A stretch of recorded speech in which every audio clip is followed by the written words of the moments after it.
Nice to see everyone. We're back to going along. Can everyone hear me in the back? Yes. And I know why you're all here. You love trains. You remember getting on a train with your parents, right? and possibly going to New York or possibly going to the shore. Well, Bill Elwell, who's our speaker, is an adjunct professor at Monmouth University, and he's also in love with trains, and he's a New Jersey resident, a shore resident. His presentation explores railroads and their effects on the Jersey Shore, especially on vacationing and commuting. He focuses his talk on the lens of through the lens of railroad publications. The railroads turned quiet little beach towns, Allenhurst, Deal, Lock Harbor, all of the Point Pleasant, all the little sleepy towns into vacationing meccas. And it involves everything from the day trippers. Who was a day tripper back in their day? I'm the only one who took the train down. You're all residents. There's somebody else in the back. To the people who just said it's wonderful and they moved here all the time, and of course the summer vacationers. Bill Elwell has spent much of his life exploring all different aspects of railroads, especially local ones. He is a member of the board of the Ocean County Historical Society. And Bill, do we need tickets to listen to your lecture tonight? Honestly, I mean, I've got more than enough tickets over there. Okay, but we're okay. All right, so now let's forget about our tickets. Bill has given us a pass. Hop on a train and ride to the Jersey Shore, Bill Elwell.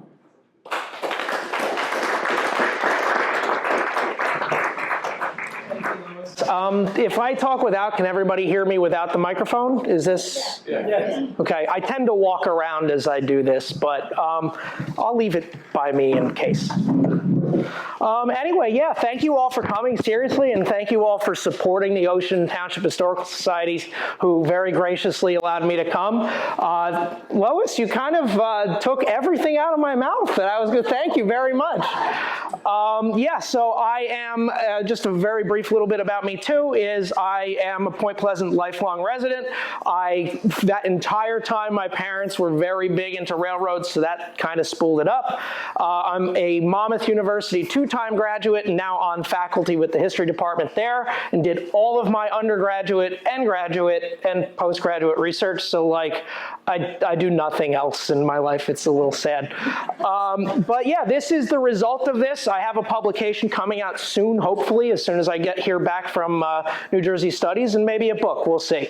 But on the weekends, I work at a model railroad shop up in Piscataway, and this is what I do. So yeah, without further ado, this presentation, I like to say that, you know, even though I am a really big train guy, we can sit and talk for hours upon and hours on equipment and maps and so on and so forth. This is not that. There is some discussion of it because it's important, but this is kind of a, how did the railroads build tourism, okay? And then how did that change? So hopefully it kind of piques any interest. Yeah. I like to start off with this postcard from 1905, which to me embodies how shore tourism looked. This does not exist in, it kind of got bled out. I apologize for the bleed out. But in the background, you can kind of see over here, this is the Bluff, or the Bluffs Hotel. This is Bay Head. This is looking north over Twilight Lake from, anybody know where Muller's Bakery is? Awesome crumb cake. This is from the Muller's Bakery parking lot, and this was the Pennsylvania Railroad's branch to Seaside Park and then on to Camden across the state via Toms River. I think that this picture like embodies everything of the look and feel of shore tourism. You've got the hotels within sight. You're on water or near water for most of the way. You're opening the windows, and if you're not getting clobbered in the eye by a cinder or a clinker or ash, you're smelling the salty sea air, which is exactly why people were coming here from the beginning to, you know, health themselves. Oh, we'll use the wheel. Kind of hard to see the map because it's so intense, but this is a Pennsylvania Railroad 1927 system map. This is the absolute extent of how much trackage existed at the Jersey, or throughout New Jersey, but specifically the Jersey Shore. On that map, I don't have a laser, but that's something to invest in. I'll make Monmouth pay for it. The only 9-mile stretch of area that did not have a track within a couple hundred yards of it was what is now Island Beach State Park. You could go anywhere on the Jersey Shore with a number of connections, but you could go anywhere on the Jersey Shore by train and be at your destination by the end of the day. That's kind of the reason why Island Beach State Park is not developed and is still unspoiled, is because the railroad chose to go north to Bayhead instead of south to LBI. Anyway, there is too much to talk about here without at least providing a really brief introduction as to what railroads got here. So if you came here for trains and maps, this is your part of the presentation. There's a lot. I'm going to speed through them as much as I can, but we can't start anywhere without talking about the first railroad in New Jersey.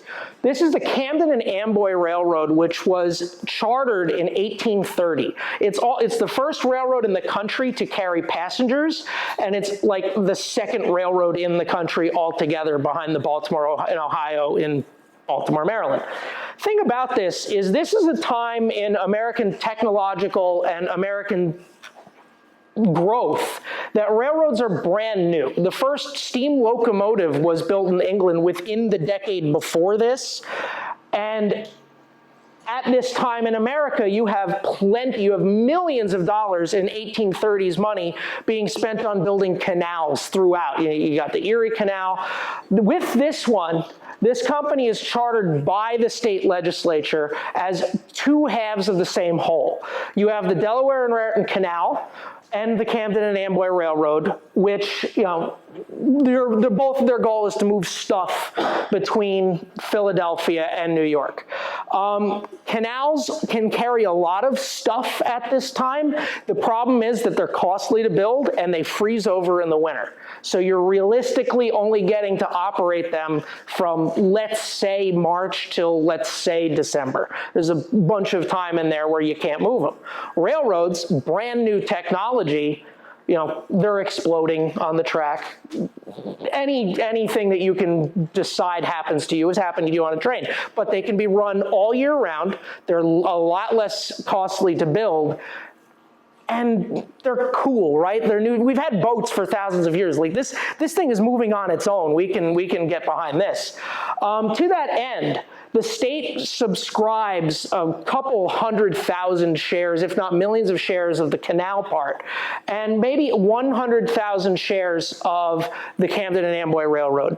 The Camden and Amboy Railroad stock sells out in 24 hours. The Delaware and Raritan Canal takes about 10 years because it was that exciting to people. Because of this marriage between the two companies, they become known as the United Companies, or the joint companies. Because of this marriage, the state is really, really involved in every single thing about it. To that end, they only open up the sales of this to people that are in their inner circle. So you've got state legislators buying the stock, you've got judges buying the stock, you've got US senators buying the stock, and that's the key.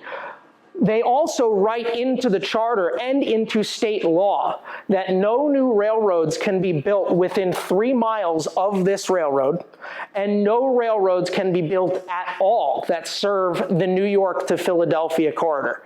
It's called the Monopoly Clause, which kind of forces other railroads to not even start to be built for about 20 years. I mean, some kind of hatchet their way out of the forests of North Jersey.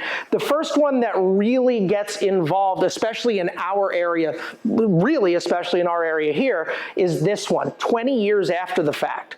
The Raritan and Delaware Bay Railroad is chartered in 1854 to connect New York with Norfolk, Virginia, which is another massive port in the pre-Civil War era, but it conveniently goes around that monopoly clause, which the Camden and Amboy is really upset about, but they can't do anything about it. So they start selling stock, they start building track, they get as far as Lakehurst. And they can't go any further, but, and we'll get back to this, Long Branch is already by this point a pretty budding resort. So they build a spur to Long Branch and starting on the Port Monmouth area. During the Civil War, they are chartered by the War Department to carry all U.S. Army freight across New Jersey, and the Camden and Amboy is really upset about that. They go into litigation. The Raritan and Delaware Bay wins, but not without having to give all of their War Department profit to the Camden and Amboy, so they go bankrupt. They're bought by Jay Gould, who forms the New Jersey Southern Railroad, makes it all the way down to Delaware Bay, which was the intended end for the airline, the Raritan and Delaware Bay.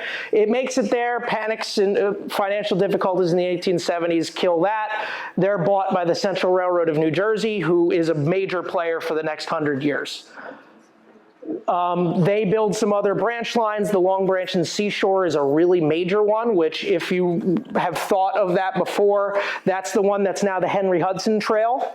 Along the Raritan Bay shore, and then comes down the Barrier Islands into East Long Branch. Freehold is the extension of that. I really don't want to go much into these. Another major player here is the only railroad that's not built for tourism, and that's this one from Jamesburg to Manasquan. The New York and Long Branch is the biggest player, and I do have to pause here for a little bit on this. The New York and Long Branch is really unique in history because it's the only railroad that is owned by two companies but has nothing to do with railroads at all, and they're completely made for the tourist traffic.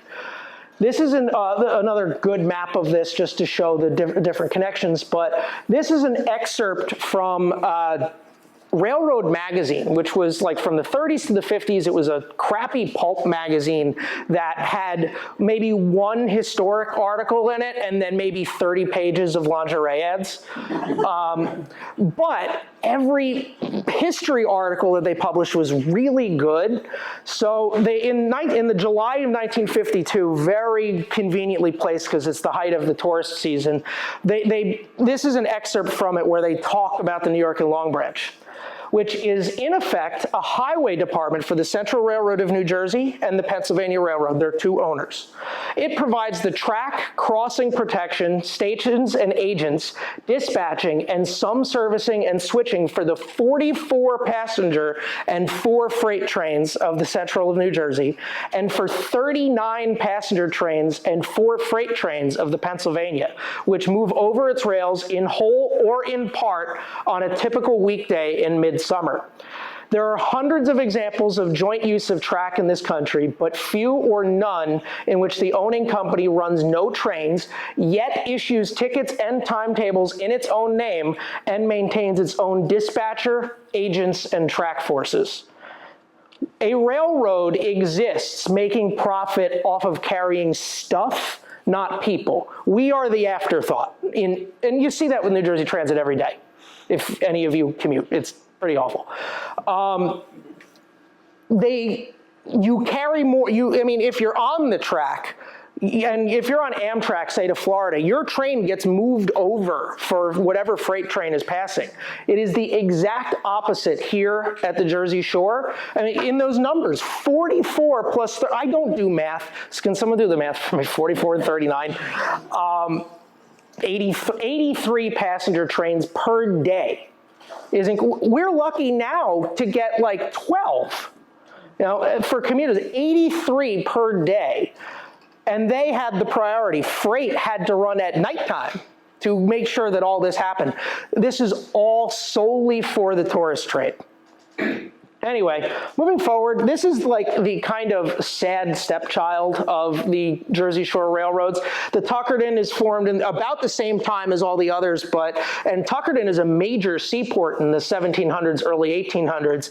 But this one, the only profitable year that Tuckerton had, because in addition to some freight, like they carried marsh grass to go fill bedding and furniture, the only profitable year they had was 1929. when they were carrying the destruction equipment to tear itself up and built Highway 9. Only year it ever turned a profit. Some other ones, Philadelphia and Long Branch. This is the one that was in that postcard before. It's a Pennsylvania Railroad subsidiary. Way down South Jersey, the competition is even more fierce. I'll get into that not more extensively, but they come together. The state forces all of these railroads during the Depression to consolidate service to Atlantic City and Cape May. Really interesting thing. There's different parts of this line that, they're racing to Atlantic City at speeds of over 100 miles an hour in the 1890s, which is incredible. And they're building track within 60 feet of each other, which is illegal, by the way. They're building track within 60 feet of each other, and the engineers are racing. They have like crews of Italian track gangs on one railroad and Irish on the other. They're getting into race riots against each other. It's nuts. All of this again for the tourist traffic. Won't go into that, but by 1929, all of this is in play, except for the Tuckerton, which is starting to get destroyed.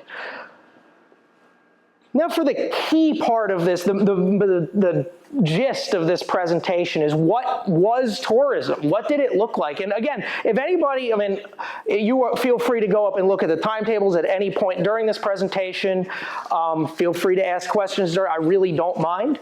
But antebellum tourism, it was really, really different than anything today.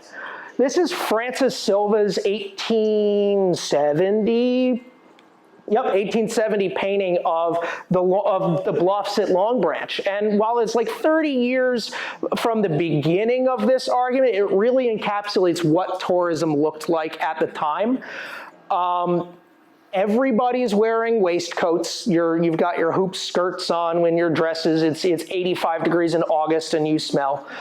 But you're all flocking to the beach for one really important reason. And any guesses on that? Health. You smell. Go down somewhere where it smells better. More importantly, doctors at this time are prescribing salty sea air as a cure or a treatment for things like tuberculosis and any of those normal conditions back then.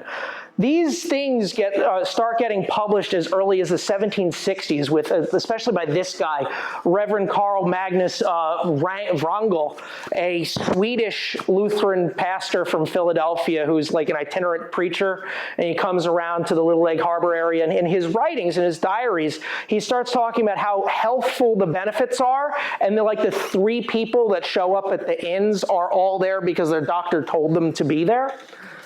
They're all going to places like this. This is Cedar Bridge Tavern down in Manahawkin, which is still standing, and it's probably one of the better pictures I can get as an example. But even though this isn't on the shore, you're going to these places, you're renting out a room in what's basically somebody's house or bar, and just hoping to get better at some point. It gets so popular though that you start to flock to different places, like the village at the end of Cape May that's growing in the early 1800s, or the village that's against the bluffs in what is then Shrewsbury Township. It grows really fast though, and this is Congress Hall, the original Congress Hall in Cape May. But your different varieties of people are starting to change in the 1800s, 1810s, 1820s, to the point where Cape May especially gets noticed by wealthy southern plantation owners, because very specifically, it's on the route from Norfolk, from Alexandria, where your established packet steamship lines are taking your crops to market in Philadelphia. Ship can just ditch you in Cape May. It becomes so impressive that places like Congress Hall have to get built to house 100, 500, 1,000 guests, and by the 1830s, they're hosting 50,000 people a year, which you just don't expect that population in the early 1800s. Anyway, I don't like to talk about individual people in history. I mean, we can do that for a while, but Wrangell and this guy are some of the most important ones in Jersey Shore history. This is Dr. Jonathan Pitney, who is another itinerant guy, except he is a house-call doctor that is traveling to Absecon Island in what is now Atlantic County, and there's 7 houses and 1 bar on Absecon Island where they're all going to get drunk, I guess. Nothing else to do. They're going there, and he is there once a month coming from Camden doctor. And he realizes that this island is jutting out into the Atlantic Ocean more than the rest of the barrier islands. There's like no mosquitoes there. The situation just seems pretty good. And then he starts prescribing his patients from Camden over there. And he realizes that this is going to be a pretty good investment. What he does is he gathers a bunch of impressive people from over in Camden, and they form the Camden and Atlantic Railroad Company and the Camden and Atlantic Land Company. They buy the entire island. Those guys are sitting pretty for the rest of their lives. And they decide that we're going to build a new city.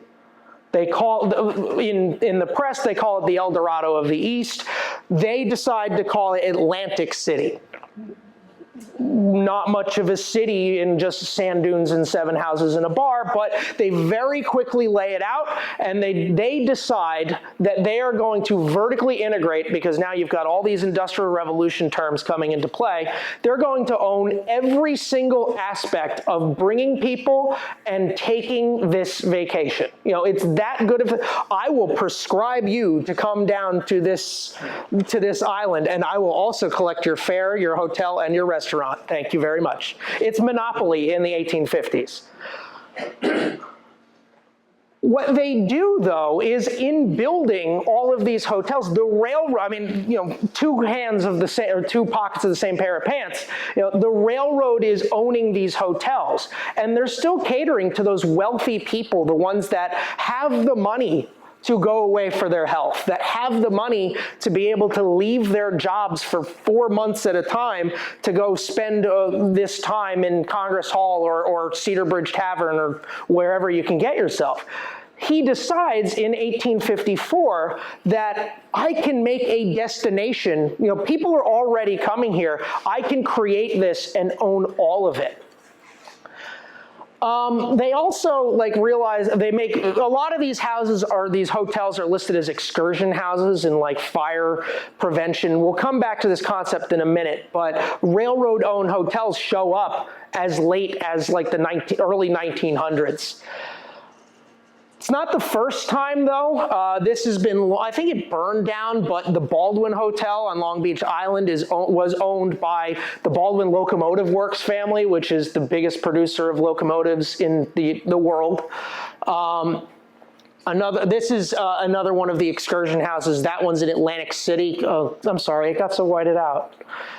Barnegat Park is another really important one of those places too, where this is now Pinewall, just south of Toms River, which was bought and completely made. This one was actually to make a destination for Civil and Indian War veterans to have a place to just kind of escape to. They were actually thinking of PTSD at this time, which is pretty interesting.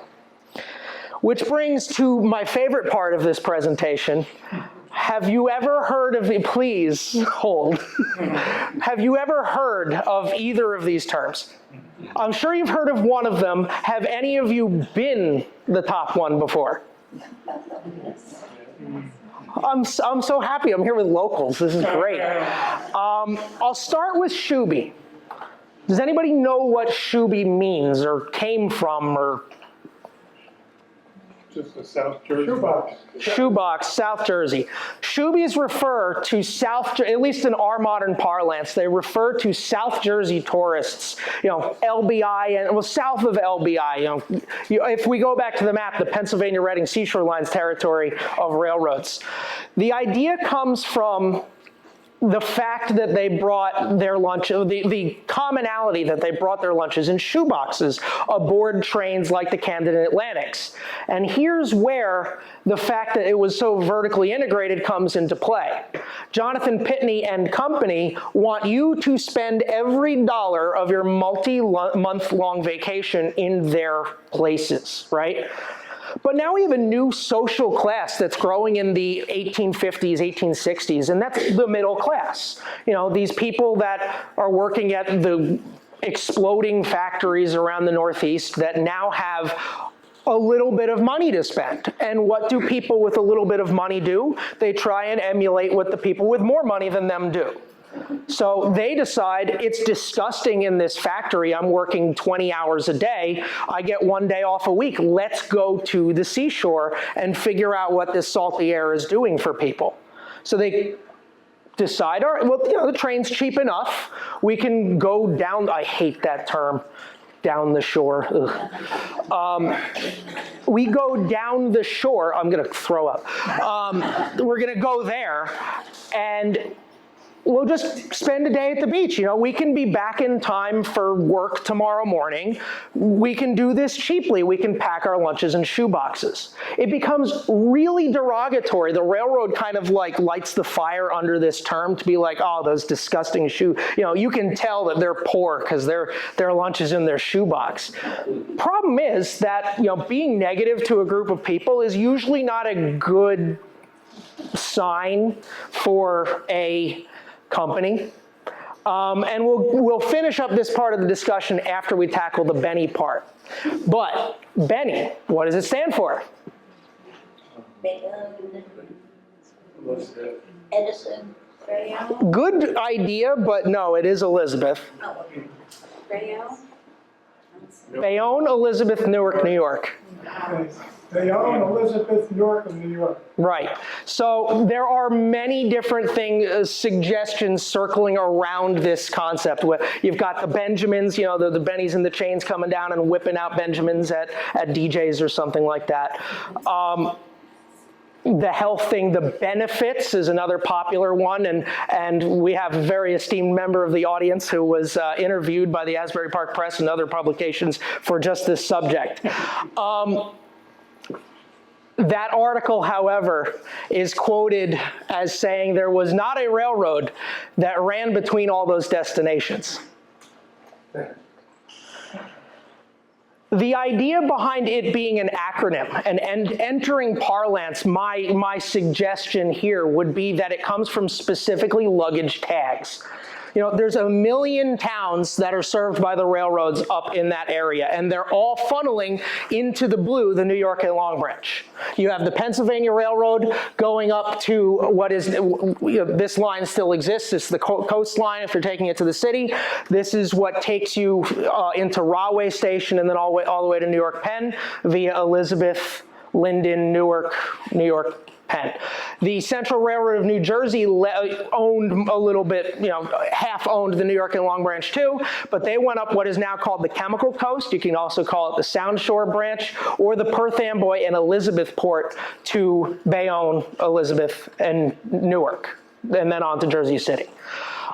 These lines funneled together, and all of the acronym things are what are called your main stations, your transfer stations.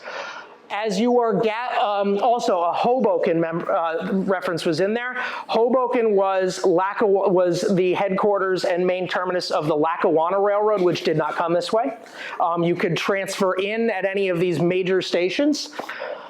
Come back to that.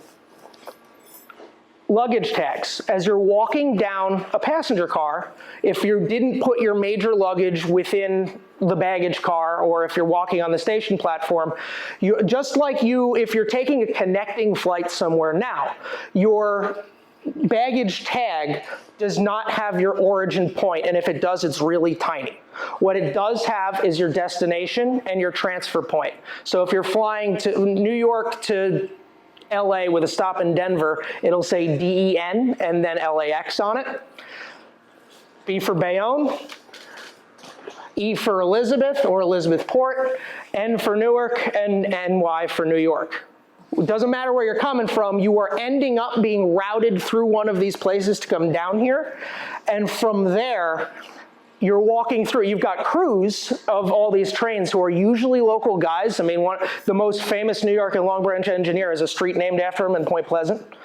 The crews are like, oh my God, look at all these BENNYs, pennies. So, with any term, there's a million ways that it could come through, but these luggage tags were used in such a way as early as the 1880s when these stations started being massively popular funneling points. Shifting gears back to the shoebies part, you've got the shoebies not spending money. The railroad, the Camden and Atlantic, the hotels, all of it, they're losing the money that they normally could have gotten. So and they're noticing now, smartly, that these people are coming for the day, for the weekend, for the week. They're not here for the summer-long excursion, which is usually popular here in the Ocean Township area or the Allenhursts, you have the idea, this concept born of the day trip or the quick vacation. And they decide, we can figure this one out.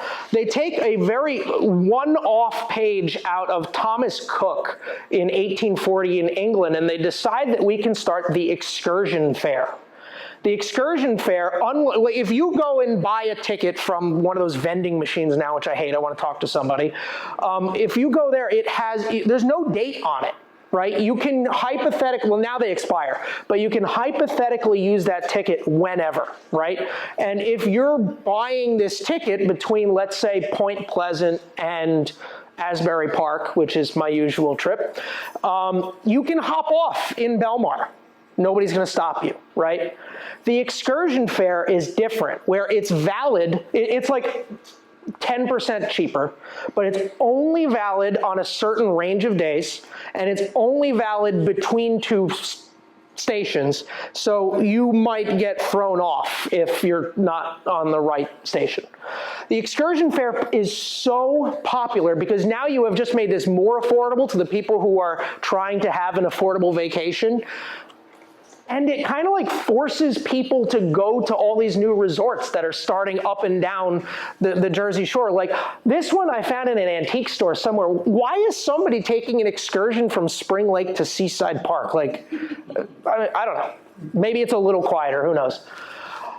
It gets so popular that especially the Pennsylvania Railroad, and a little extra context here, the Pennsylvania Railroad in the 1900s is the largest company in the world. They have 3 times the employees of the federal government, and they have over 100,000 route miles.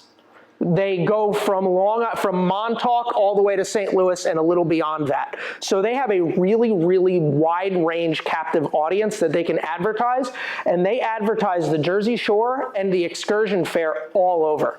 This is in one of those binders. Everything on this presentation is in the binder, but this is a 1916 pamphlet for Chicago, and it's like, these are all the excursions you can take, but 30 out of the 40 pages are for the Jersey Shore alone. And you've got summer tourist tickets to them. You've got 30-day round trip tickets for those that want to take, they experiment with different ways to sell this excursion. They do special trains for excursions where, you leave on a very specific day. This one, Thursday, September 4th, 1913 sounds like a pretty good day to go to leave for a 10-day trip to Atlantic City, Cape May, Asbury, and Long Branch. But the idea is, we're going to capitalize on this excursion way of doing something. Other examples here, they try different like party fairs too, where you and a group could go at the excursion rate, even a little cheaper. And it continues. I mean, then the advertising gets great. They start putting, women on the beach. What more can get you to want to go to the beach? The idea kind of falters after World War II, and we'll get into that in a little bit, but it's revived specifically in 1974. Central Railroad of New Jersey tries one summer of excursion fairs. It falls flat on its face. People are taking the Parkway. Anyway, New Jersey Transit keeps this on the absolute most fine print that you can, in fact, get a discount on something. This is like a 1997 brochure, but it is still in here for pretty much the same verbiage. But you know, we have special beach packages, don't tell anybody. Anyway, one thing that they have to do with all of this traffic, all of these excursionists, all of these people that come down for 2 weeks or so is increase the infrastructure around. This is another favorite postcard of mine. This is 1911, looking from what is now the police station in Asbury Park. For those of you familiar, this is Johnny Mac's building, my favorite hangout. It is a sea of people. I mean, the ridership report for like that year is like somewhere in the neighborhood of 300,000 people to Asbury Park. Incredible. But they have to like continue to just rebuild and build more. This is the station itself from the other direction. It's beautiful. It's a conjoined station with Ocean Grove. But the 12-mile stretch, at North Asbury Park, I'll get back to that in a second. The 12-mile stretch between Avon and Little Silver has 13 stations. So going down the list is Avon, Bradley Beach, Asbury, Ocean Grove, North Asbury Park, Interlaken, which is torn down somewhat early, but it's still there for a while, Allenhurst, Deal Beach, Elberon, Hollywood, West End, Long Branch proper, Branchport, and Little Silver. And that was just me trying to limit it to 12 miles because, I mean, after Little Silver, you've got another 3 within the next 2 miles there too. The point is, like, all of these stations have different purposes. North Asbury is built to try and skirt the blue laws in Asbury Park, you know, no trains on Sundays. That gets overturned by the Supreme Court, of all people. And that's why Interlaken gets torn down. But what's incredible about all this, too, is you have a train stopping after 3/4 of a mile. You know, they get up and they still make it to New York faster than they do today. So I don't get it, but it's there. Gets so busy that like in the 20s, they have to tear down that very pretty Asbury station and build this beautiful Beaux Arts building, which was a casualty. I'm sure many of you might remember this building. Those of you that had Lionel trains, this is the station, the station they made is patterned off of Asbury Park, but like it's massive. You know, the money that the railroads are pumping into all of this, just making more station stops. No different in South Jersey. I was just in Wildwood a couple weeks ago delivering a similar presentation, so I included this. But Wildwood itself, one town of really 5 towns, has 5 stations within those 7 miles. It's incredible. Atlantic City, no different, where I mean, you have 3 railroads coming into Atlantic City, and they're competing. These are the backs of the this one's an awesome collection piece for me because it is 2 June 25th, 1909 timetables for different railroads, and they're both like yelling at each other that I'm the better one. This is the Reading this is the Pennsylvania on the left, who is bragging that they can get you directly to the boardwalk. And the Reading is like, well, wait, we have 18 stations ourselves, so, you know, compete with yourself. They're just really trying to piss each other off with more stations than the other. Anyway, I already discussed this, but you know they're building all of these different places to go into it. In South Jersey, the Pennsylvania gains an advantage in the infrastructure because they build the first major railroad bridge across the Delaware River. It's staying there, so you don't have to get, like with the Reading, you don't have to get off and take a ferry, but even they are saying that our ferries are the nicest in the world on that fan, which is over there. With the infrastructure as well, again, everything is to try and speed up your tourist journey to the Jersey Shore. In Long Branch here, they install these things called, the Pennsylvania installs these things called track pans, which when you are a steam locomotive, you need to take on water because you're making steam. You usually need to stop at a water tower. They devised this track pan with a scoop underneath the tender that at speed would just shoot water right into the tender. So they are saving you 8 minutes on your time by doing exactly this. They figure out the New York and Long Branch is the first railroad in the country to have automatic signaling, so your train doesn't need to stop on its way to the beach so that the crew can receive its orders for the next station. It's the first place in the United States where this is tested. Equipment goes the same way too, where a lot of the first steel cars for safety and comfort are tested here. Faster steam locomotives, bigger steam locomotives, and again, we won't go into that. But back to the publications part of this, the excursion fairs aren't the only thing that they want to do. They've done the excursion fair because they realize that they're not going to get every dollar out of your trip, right? But they can certainly plan it for you. They can be your travel agent. So as early as the 1860s, 1870s, railroads across the country start publishing guidebooks.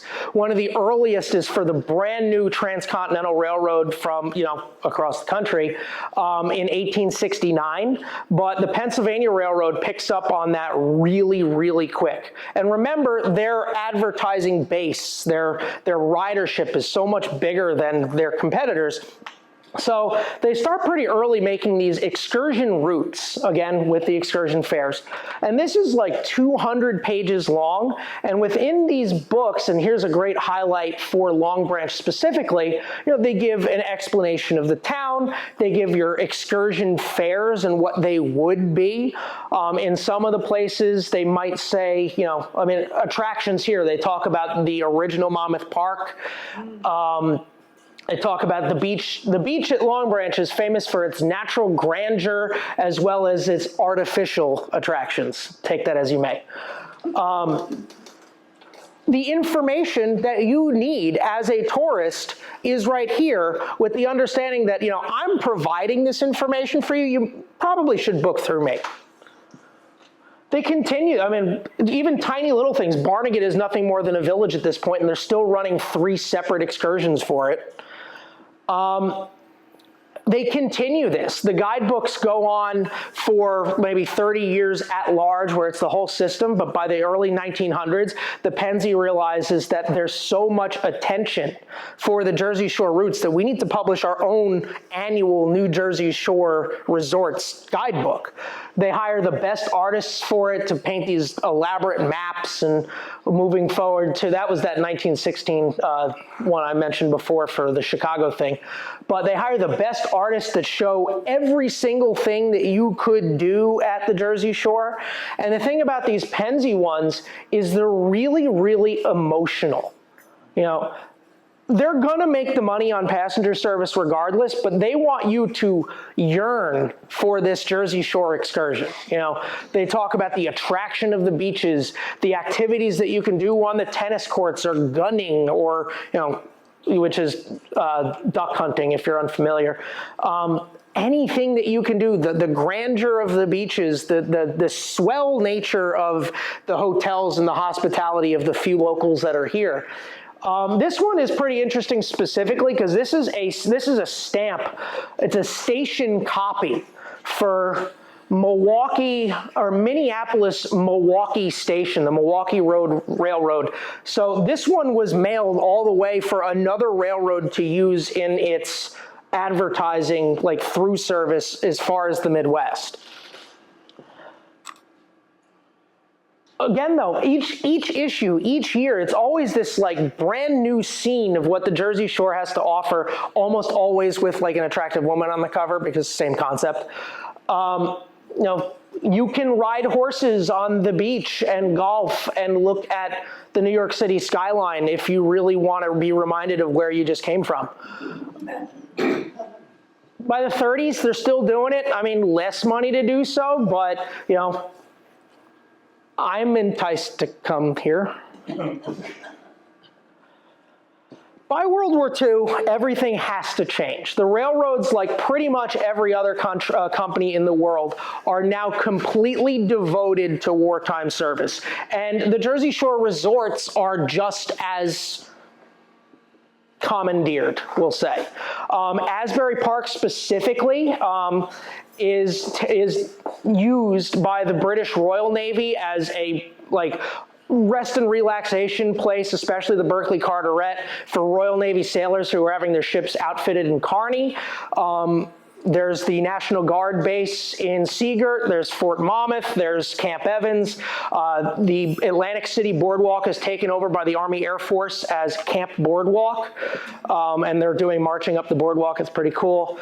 You've got Naval Air Station Wildwood and all the bases in Cape May as well. So everywhere that you were usually going is now having some sort of military use for it. It gets so bad that they decide that they're going to change the guidebook, and instead of emotionally appealing for you to come here, get the hell out. Don't come. We have all of the equipment that we have is being rerouted for military service, for troop trains and materiel use. So you can still come, but please don't be mad at us if your train is canceled or if there's only like 3 cars when we really need 10. But after the war, you know, I would say they did a pretty successful PR campaign of don't come here, because after the war, even with that Railroad Magazine ad, article where they're talking about 83 trains a day, they just don't care that much about advertising anymore. What used to be 50, 100, 200-page guidebooks are now just like brochures that are maybe 3 folds wide, but they're always putting either the boardwalk or a nice-looking lady on the front. These stop about 1955. You usually don't see any more of them after that. Still with the guidebooks, the Central Railroad of New Jersey goes a very, very different route, mostly because their system is much smaller. I mean, they go very briefly into eastern Pennsylvania, but their entire ridership base is North Jersey. So instead of emotionally appealing to people to come and use them, they're trying to like really capitalize on the old reliable, old local guys kind of route, and they publish things that are so information-based that you like would be ridiculous not to use us. It starts pretty early in the 1800s. They hire this columnist who's writing for the New York Herald and a few other really important publications at the time. His name's Gustav Kobe. And they say, do an illustrated, really in-depth exploration of what the Jersey Shore looks like. So 1887, I think this one is, screwed on the date right now, but he publishes this, and it's like a Bible for people to come and look. It has hotel rates, whether you're on the European or the American plan. It has exactly to the cent how much your train trip is going to cost, and if you add like 1 extra purse, then you need to add 2 more cents. Kind of thing. He goes deep into the history of places. He goes into exactly how many tennis courts this town has versus that town. It's like awesome, and it's a tiny book too. He fit a lot. He ends up doing a supplement 4 years later. CNJ figures they found their niche and they get rid of him. You know, you've done your work for us. And they start publishing their own annual guidebooks, which are all the same idea. You know, every bit of information we can cram in there, we're going to. 1895, 1903, 1910, these are the issues I have, but they do them annually with that same idea. Also, they decide that they're supposed to publish them annually because think of how many people are coming here and think of how fast the seashore is changing at the time. You can get 20 new hotels a year in places like Asbury Park. So we now need to advertise for them too. By the 20s, they start to go a little bit of the route of the Pennsylvania because, again, sex sells. I hate to say it, but we're going to use the great artists. The Pennsylvania Railroad is kind of kicking us down right now. We're going to include the same ideas, but still also have the information in it. The Reading goes a different route. They try and go very specific town-wise, you know, like a booklet for Wildwood, a booklet for Stone Harbor, those kinds of things. CNJ advertises they're also Trans-Raritan Bay, the Sandy Hook route in guidebooks with, you know, these are the menus that you can get aboard. It's all fascinating stuff to read. By the 30s, they called it, the Jersey Central is also known as the Big Little Railroad, and because they're big, they made a lot of money and then they didn't. But they decide that during the Great Depression, that we're gonna try and find different ways to get you to come down to the seashore. So while the Pennsy still capitalizes on just going to all these beach attractions, they are one of the first people in history to start calling people like history buffs and advertise historic journeys. I mean, like, that had been done in the past, but they really started to do that. Like, you know, in this one package, you can have a $9 fare and go to these 6 historic sites along the Jersey Shore.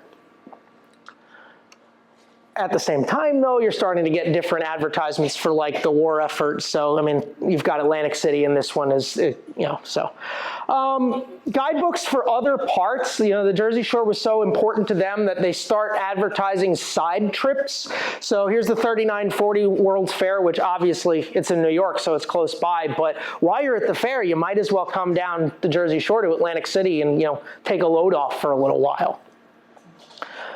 Guidebooks for Western railroads. We saw that in Milwaukee. It was a Pennsylvania book, but that Milwaukee, Minneapolis hotel or station one, you start to get Pennsy or CNJ through trips through some Western railroad guidebooks. It's kind of cooperation, kind of not. They all wanted a piece of the pie of here. Now we get to the third and final part of the publications part of this, and we're actually nearing the end, but timetables. Anybody ever grab one at a train station before? People don't anymore. Now they look on their phone. There's 2 different types of timetables, and the idea of timetable is have this public knowledge that people can know what time their train is supposed to come. You know, every train is listed in there.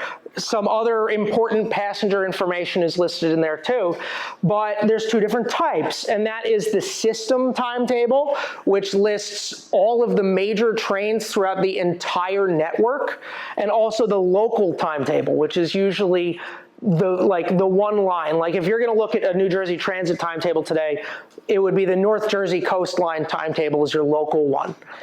These larger system timetables usually have a lot more money put into them because they're going to a much wider radius. The local timetables are often printed in, like, your local printer and just, like, with a logo slapped on it, so that, you know, like, you know that this is a Central Railroad of New Jersey timetable and it's official, but it's on cheaply printed paper. You know, if it washes away in the rain, it washes away. Again, all these railroads put so much stock in advertising the Jersey Shore and getting people to come here that they just filled their timetables. You know, they're already printing it. They just filled it with more advertisements. So this is a 1932 Pennsy system timetable. Every single system issue for the Pennsy from 1910 through World War II had either a quarter, half, full, or centerfold advertisement for the Jersey Shore and nothing else. You know, they might advertise, like, the Broadway limited train from New York to Chicago. They might advertise buy war bonds, right? This is the only destination they ever talk about in any of their publication. It's always same, you know, the same thing works every time. It's either going to be some lady on the beach looking nice or a boardwalk shot. That's what they're trying to entice people to come here with. You know, like, you too can be on this boardwalk, or you too can see her in the surf. If this is more of an example of, like, one of the half-page ones where it's not an advertisement per se, but they're going to give you, like, a whole, this is everything you can do here, and some pictures. Local timetables are where I think it gets a little more interesting because, I mean, as a collector of them, they're a lot rarer. And they're kind of more personal. They're more localized, literally. Again, local timetables are usually really cheaply printed because we need to print up maybe 10,000 of them and put them in little pockets on the outside of the platform, and what happens to them happens to them. And every other railroad across the country is following that same idea of print this cheaply and plainly, but not here. where they hire the best lithographers and the best artists to do the same thing. 1882, Camden and Atlantic Railroad again. You've got that really handsome looking couple with their kids playing in the surf and a lighthouse and a sailboat, and those are like flowers or starfish or something. Like, you can see this too. New Jersey Southern Railroad, so this also includes the Long Branch and Seashore along Seabright and into East Long Branch. That's a really pretty picture of, you're on this tiny spit of land and this is going to be your view aboard this train. Long Branch, this is a little half guidebook, half timetable, which, like, you know, an early photograph. Think of the money it took for them to print a photograph of just waves on 10,000 timetables. New York and Long Branch, the bluffs at Long Branch, the brand new Matawan trestle, you know, they're like, that's really intricate, and that took a guy probably at least a day or two to carve out. I love this one because this is 1892 or 1897, but the font there reminds me of an 80s horror movie. So, but point of the timetable itself is that's the Avon Boardwalk. And, like, you know, it's wide, it's attractive. You too can, you know, this is what you're seeing. Alongside local timetables, and this is just a brief aside, is the railroads published all of their information in newspapers. It's, you know, it's publicly accessible. Everybody's buying a paper to be apprised of whatever's going on in the world. This is where you find out your news. New York and Long Branch, 1885, it's, you know, a lot of trains showing up on that one. But what happens come 1906 is you've got all the railroads publishing their competing timetables within the newspaper. Asbury Park Press is massive for this if you ever go through like newspaper.com or something like that. Specifically in December of 1906, the Pennsylvania Railroad announces that we're cutting all of our newspaper advertising for New Jersey. Or not advertising, our timetable publication in New Jersey. Any idea, to the point where this columnist decides he calls it like an affront to the law, where the published timetable is just as essential to the proper service of a railroad company as the train equipment. In many instances, it is the only medium of information and should be provided for by law. If people thought this was really important to them, why do you think they were cutting this out of the newspaper? It's this important. Cost too much. Cost too much? Good answer. The right answer, I don't mean to say it like that, but the right answer is they wanted to spend more. They decided that they were going to cut the timetable in newspaper budget because they wanted to pour even more money into their local timetables. Atlantic City being like the biggest example of this, but they start printing them in color when everything else is like pencil drawn. They include, like, you know, more shore scenes like these seagulls on the cover. They start publishing, and this is again that 1909 timetable that I was mentioning before. You know, the map in color, detailed down to the fire hydrants that you're going to walk by. Within 5 years of that, they decide they're going to pour even more money into it and start publishing photographs on everything, so much that these timetables are published quarterly, right? And sometimes, I mean, this is a 17th edition of the same timetable. So that means within that quarter, they changed something and reprinted it 17 times. And for each quarter, they would send a company photographer to the boardwalk in Atlantic City and take a different angle of the boardwalk and just throw it on the cover. They're like, you know, these are all your views that you can see. Again, with the map, but it goes all the way to the Great Depression. They're the only time in any of my look that I've seen another railroad advertise anything about their coast trains and calling them coast trains is the Santa Fe Railroad, a couple in Florida, like the Florida East Coast, but that's a whole other presentation. This is the Santa Fe Railroad, and again, sorry it's blurred out. They're out west, to the southwest into California. The picture on the front is the Grand Canyon. So, like, they weren't really trying, I guess.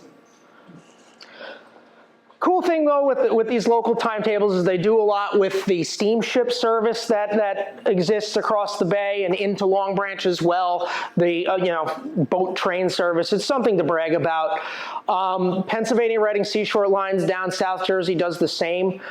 They're small enough that this could be considered system though. They always have a boardwalk scene in some way on every timetable from when they started in 33 all the way to the 70s. Except during World War II.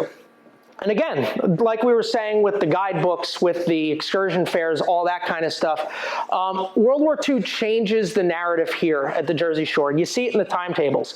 System-wide, the Pennsy starts to put two soldiers and a sailor on their cover. Again, we're doing our part. My favorite part of that is the bottom right where it says they come first, because they do. The last time, or after World War II, you never really see the seashore stuff again, except for this one weird issue from 1959 that is literally begging people not to drive and instead take us. Only time it happens. PRSL does things in the 60s that are pretty cool, where they, every season they rotate their little advertisement on the front. It's like, our sole reason for existing is passenger service, so we beg of you, come to the boardwalk in the cold. Like, I'm thinking of Springsteen's Atlantic City, where, like, dress up, because, that's exactly what they're asking you to do here. One more time, after gambling's legalized in Atlantic City, Amtrak starts to run service there. Passenger service is dead across the country, but they reinstitute to Atlantic City briefly, and you can get gambling packages with Amtrak. Back to the excursions, but more with the publications, is they try and run the special trains and they do a lot of publications for it. So some railroads start to do like caricature trade cards. These are all over the place in the 1880s. They start to run especially trains and excursions and specific timetables. They're called extras in the railroad world for groups. And I mean, this is like, you can have your association meeting at many of these shore destinations. So this is for the Railway Accounting Officers Association. That sounds fun. Like, great time in Atlantic City. At the Traymore, though, I mean, that was a pretty awesome hotel. They do it a lot, I mean, everywhere. They're booking these shore destinations for groups and then publishing about it. This is the American Library Association had a massive one in Asbury Park in 1919. These are just some examples I found. Miss America, great example of that as well. Have all these publications for it. I wish I had something, but those go for like hundreds on eBay. Excursions keep going. I'm going to move this around. But special trains too. They start to, alongside their timetables, and that's where this comes back into play. I apologize.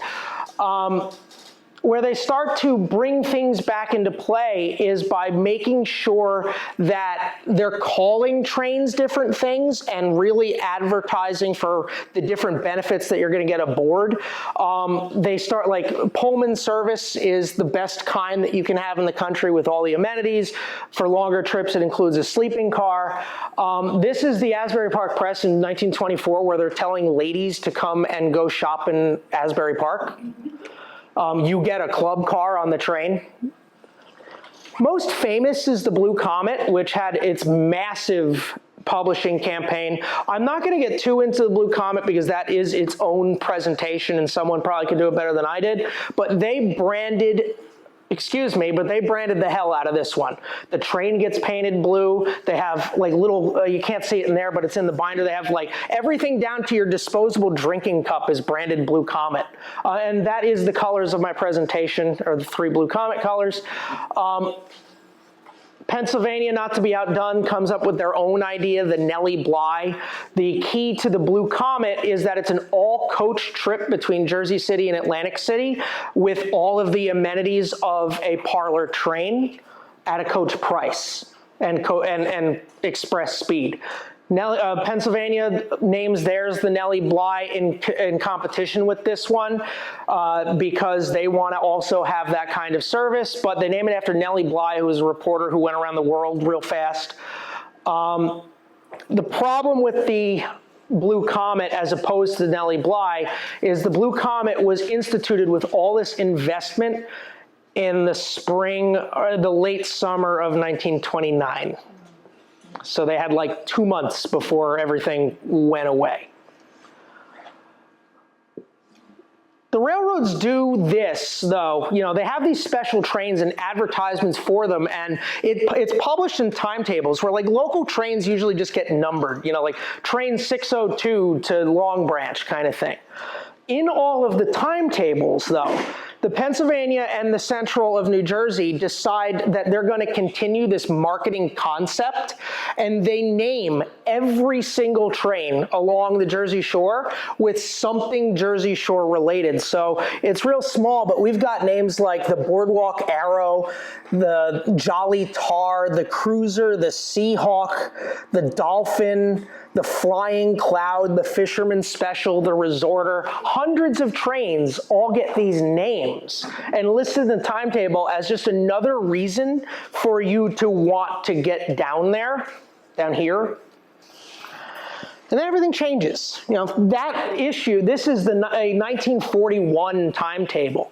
But the winds of change, and this is the last section of this presentation, but the winds of change start to blow in the early 1920s because now we have another new technology around, cars. It starts with the idea that, okay, the railroads are bringing down people usually during just the summer. I mean, it's a massive traffic draw 5 months of the year and equipment sitting idle for the other 7 months of the year. They realize, you know, we've got the trains that are getting down to Point Pleasant Bayhead in an hour and a half, hour and 45 minutes. We can entice people to come live here year-round, and we'll take them to work too. You know, they can still go to work and get home at a reasonable hour. They start this by doing commuter fares in the same concept as the excursion fare. You know, you have a 30-day round-trip ticket where you just punch it, you pay, you know, 400% of what one ticket will be, and you're saving money than buying 31 tickets. But what's interesting about these is they're still advertising these commuter destinations as seashore resorts.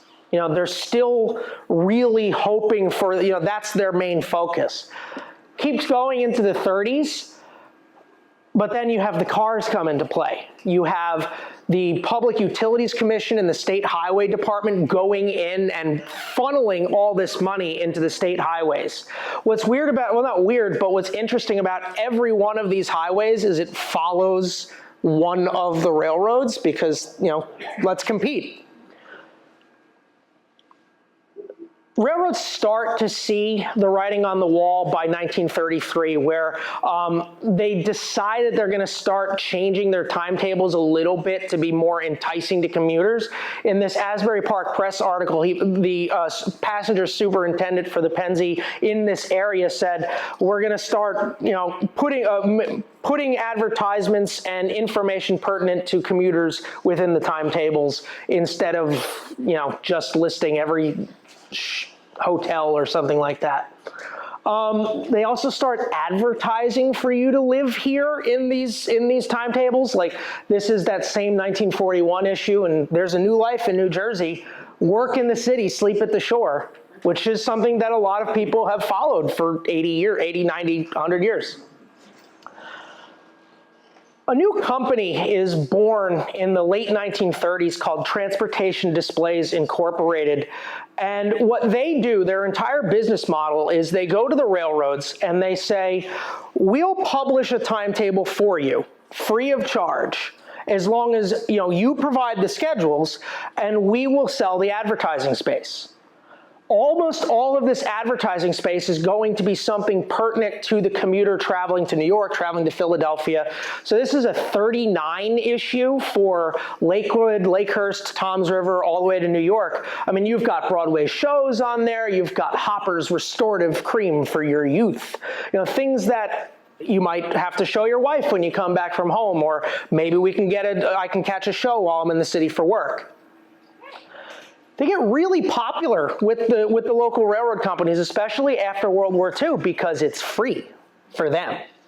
I'm not, after the war, I'm not going to start putting more money, just like the guidebooks, like the other timetables, I'm not going to put money into these things when I can get a free option that has stuff relevant to my commuter base.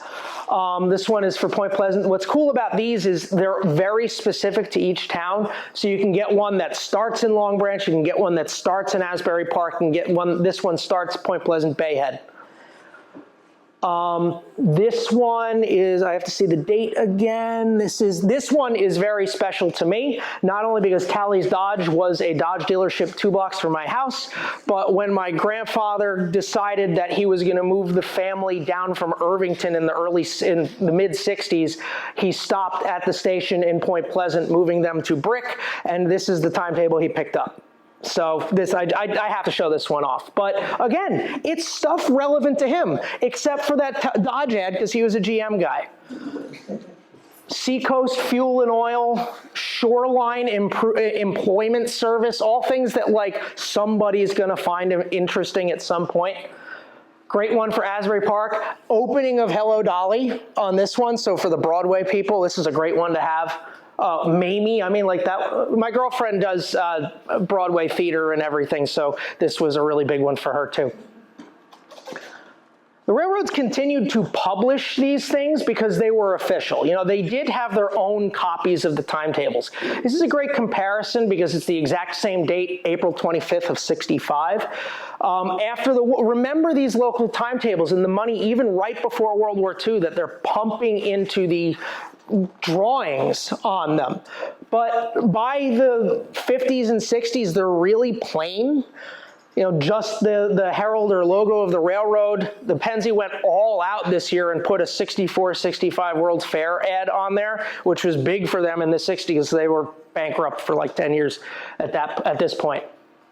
The local one, the even more local ones get even more bland and small and boring and like not worth the paper they're printed on.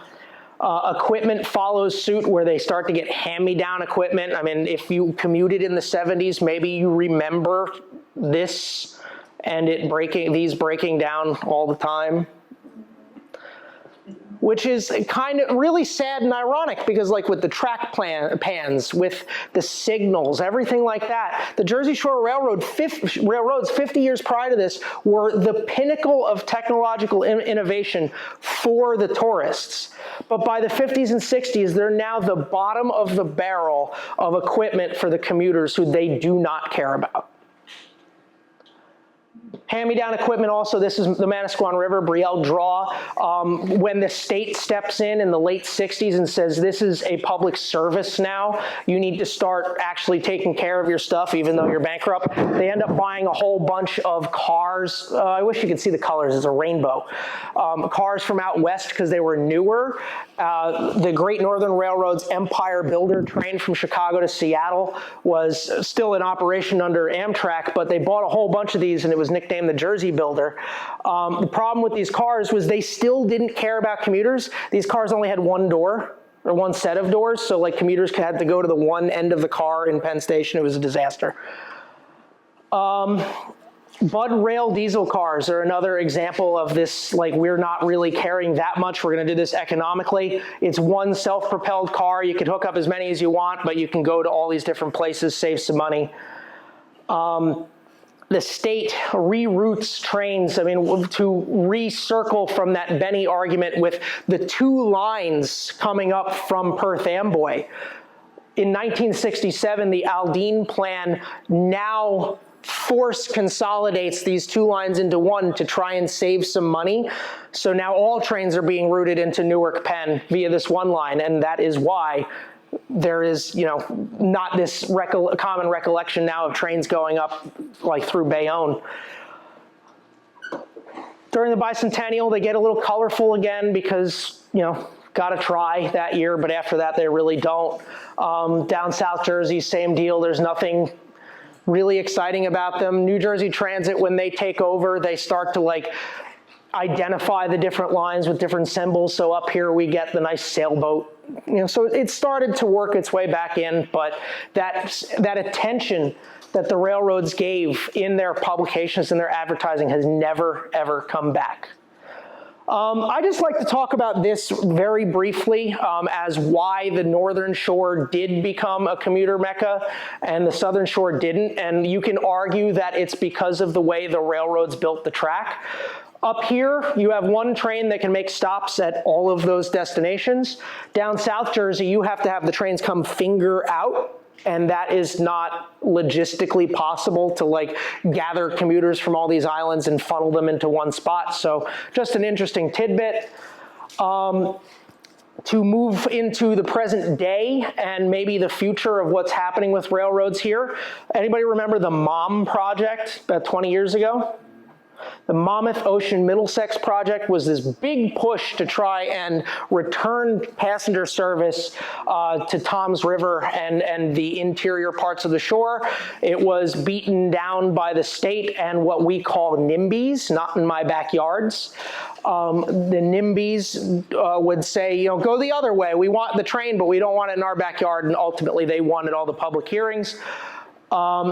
The light at the end of this tunnel, though, is the Chesapeake and Delaware Railroad, which bought a whole bunch of that traffic, the Freehold and Jamesburg Railroad, the New Jersey Southern, which was in Delaware Bay, and they're running freight service. The DOT owns the track, they lease it, and they made it look really nice, so maybe we'll have trains here again soon.